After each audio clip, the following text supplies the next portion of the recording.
Good morning বন্ধুরা। তো আমি গতকাল থেকে প্ল্যানিং করেছিলাম যে আজকে খুব তাড়াতাড়ি উঠবো। তো 4টেয় উঠেছিলাম, উঠে মুখ ধুয়ে নামাজ পড়ে মুখ ধুয়ে চা খেয়ে আমি পড়তে বসে গেছিলাম হিস্ট্রি। মোটামুটি 3.5 ঘন্টা পড়ার পর 8:15টায় আমার পড়া কমপ্লিট হয়েছিল। সাবজেক্টই পড়লাম এতক্ষণ ধরে, কারণ সকালবেলা আমি 4টায় 4:15টায় উঠে 4টায় উঠলেও টাইম মোটামুটি আধা ঘন্টা এদিক ওদিক তো নষ্ট হয়েছে, কারণ আধা ঘন্টার বেশি হবে। নামাজ পড়েছিলাম আর ব্রাশ করেছি, মুখ ধুয়েছি। আজকে এক্সারসাইজ কিছু করিনি, পরে করব। আর পড়া এতটা টাইম লাগলো কারণ হচ্ছে চ্যাপ্টারটা অনেকটা বড় ছিল। আর আমি তার আগে আধা ঘন্টা আমি এর আগের দিন হরপ্পান সিভিলাইজেশন যেটা পড়েছিলাম, তো এটা যে আরও সেকেন্ড একটা পার্ট ছিল সেটা আমি দেখিনি সেদিন, তো সেটাও আজকে একটু করে দেখে নিলাম, তাই জন্য এতটা টাইম লাগলো। আর বিশেষ করে কোশ্চেনগুলো আর এই যে এই পার্টগুলো যে চার্ট করে দেওয়া আছে, এই যে চার্ট করা আছে এই পার্টগুলো, এগুলো ভীষণই ইম্পর্টেন্ট। তো এগুলো একবার করে দেখেছি, এটা মনে হচ্ছে আরও একবার দেখতে হবে, আমি ভুলে ভুলে যাচ্ছি এখান থেকে। আর পড়েছি যেটা মেন, সেটা হচ্ছে এই যে এত বড় বেরিক এজটা, অনেক বড়। এখান থেকে ইউপিএসসির সিলেবাসও মোটামুটি হয়তো কভার হয়ে যায়, কারণ এখানে ইউপিএসসি প্রত্যেকটা চ্যাপ্টারের শেষ ইউপিএসসি প্রিলিমের প্রিভিয়াস ইয়ারের কিছু কোশ্চিন, আবার এমনি কিছু সাজেস্টিভ কোশ্চিনও দেওয়া আছে। তারপর মেন্সের জন্য অ্যানালাইসিস টাইপের কোশ্চিনও আছে এখানে। তো এটা ছিল আর্লি বেদিক এজ আর লেটার বেদিক এজ মিলে এই অবধি ছিল। আর সঙ্গে যেগুলো কোশ্চেন ছিল আমি কোশ্চেনগুলো সবগুলো সলভ করেছি।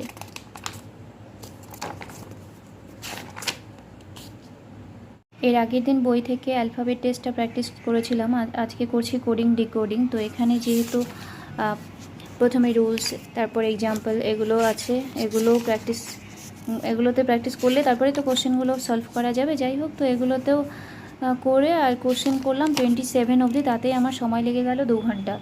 এখনও আমার চিন্তা করতে অনেকটা টাইম লাগছে। যাই হোক, প্র্যাকটিস করতে করতে হয়তো আরও অনেকটা ইজি হবে। তো আজকে যেহেতু খুব সকালবেলা উঠেছিলাম, তাই জন্য আমার 11:30 বাজে এখন। তো এখন অবধি আমার 5.5 ঘন্টা অলরেডি পড়াশোনা হয়ে গেল।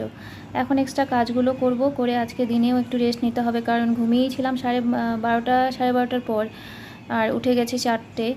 তো দিনের বেলা একটু ঘুমিয়ে নিতে হবে। কিন্তু সকালবেলা পড়াশোনাটা ভালো হলো, ও ঘুমিয়েছিল মেয়ে, আর তার মাঝে আমি অনেকটা পড়তে পারলাম, টানা পড়তে পেরেছি।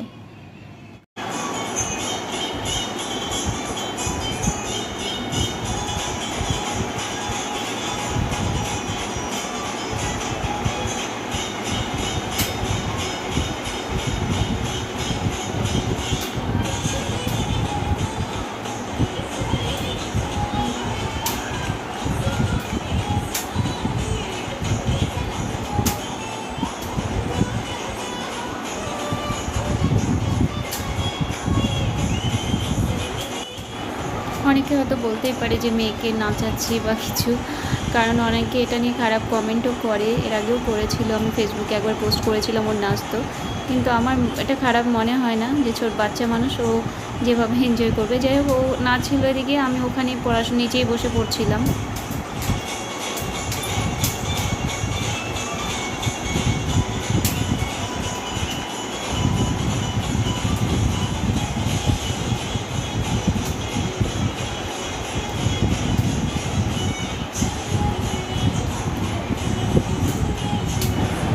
বাচ্চা মানুষ তো, ওর এনার্জি প্রচুর।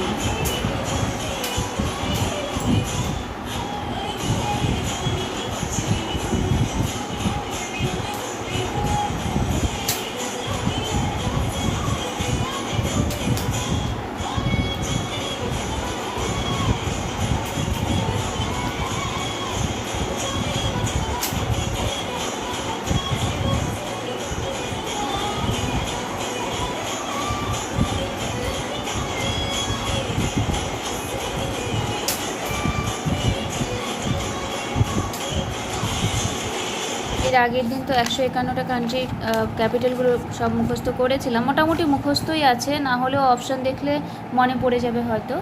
আর তারপরের দিন আমি কারেন্সিগুলো, বিভিন্ন কান্ট্রিজের কারেন্সিগুলো লিখেছিলাম, কিন্তু এর মধ্যে অনেকগুলো ভুল আছে, অনেক দিন আগের ছিল এটা সোর্সটা, তো অনেক কিছু ভুল আছে যেগুলো আমি কারেকশন করেছি।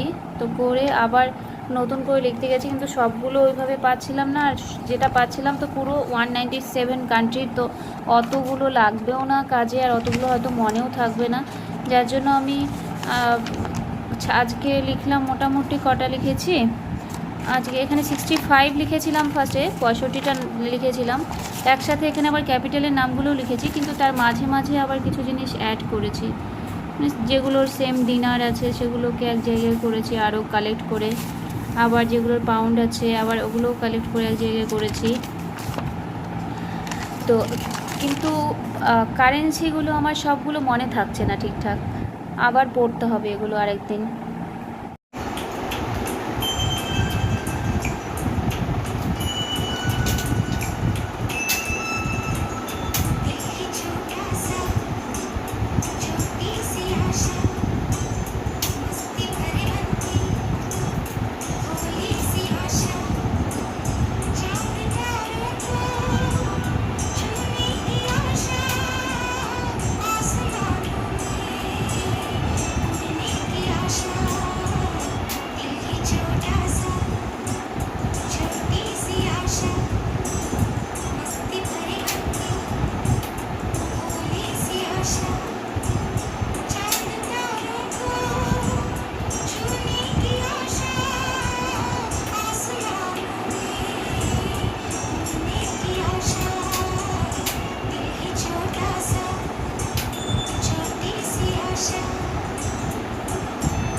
আজকেও এলসিএম এসজিএফেরই পার্ট 3টা করেছিলাম, আর এটা বেশি বড় ছিল না, 42। তো আজকে সারাদিনে আমার যেসব পড়া হয়েছিল, হিস্ট্রি সকালে 3.5 ঘন্টা পড়েছিলাম, রিজনিং 2 ঘন্টা, জিকে এমনি জিকে নর্মাল জিকে করেছিলাম 30 মিনিট, আর কারেন্সি যে ওটা দেখালাম ওটা 2 ঘন্টার, 2 ঘন্টারও বেশি লেগে গেছিলো বলতে গেলে। ম্যাথ করেছিলাম মোটামুটি 1 আওয়ার। তো টোটাল এই 8.5 ঘন্টার মতো আজকে পড়া হয়েছিল, যেহেতু অত সকালে উঠেছিলাম। কিন্তু দিনের বেলা যদিও আমার ঠিকঠাক পড়া হয়নি, কারণ দিনের বেলা আজকে একটু ওকে টাইম দিয়েছিলাম। যাই হোক, ভালো থাকবেন সবাই, কথা হবে পরের ভিডিওতে। Good night.